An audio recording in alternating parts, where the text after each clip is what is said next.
Првата и втората точка од дневниот ред на денешната 38 седница на Советот на општината ги донесоа и најспротивставените дискусии на опозицијата и позицијата, кои со различни аргументи дебатираа на 9-месечниот извештај за работењето на комуналното јавно претпријатие Водовод и за извештајот за извршувањето на буџетот за третиот квартал од годината.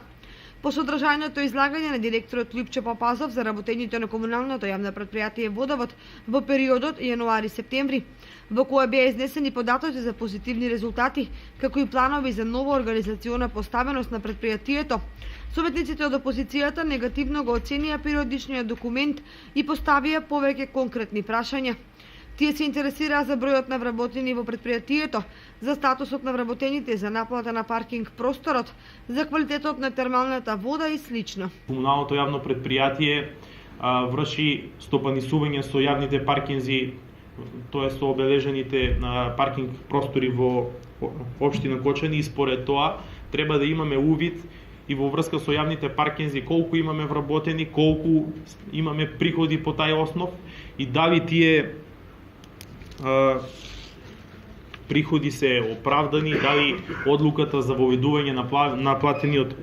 паркинг е оправдан. Што се однесува до бројот на вработени, иако директорот неколку пати се обидува да не убеди дека тоа е можеби минимум број на вработени, меѓутоа имаме просечно 226 вработени и плюс уште поголем број на вработени кои што немаат решение на неопределено време, туку во една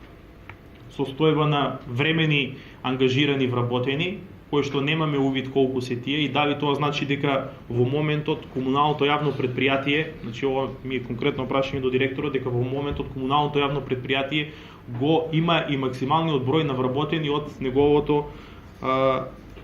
формирање уште во далечните 50-60 години.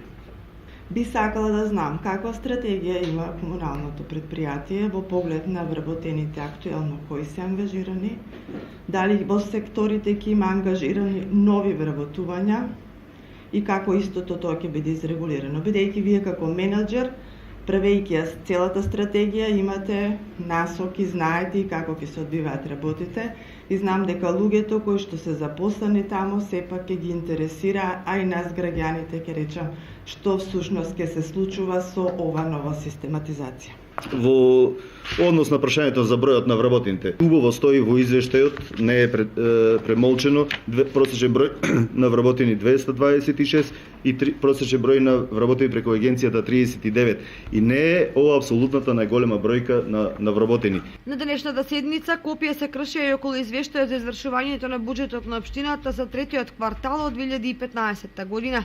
Меѓутоа, текот на седницата го нарушија неколку вербални конфликти помеѓу советниците од опозицијата и администрацијата во локалната самоуправа и председавачот,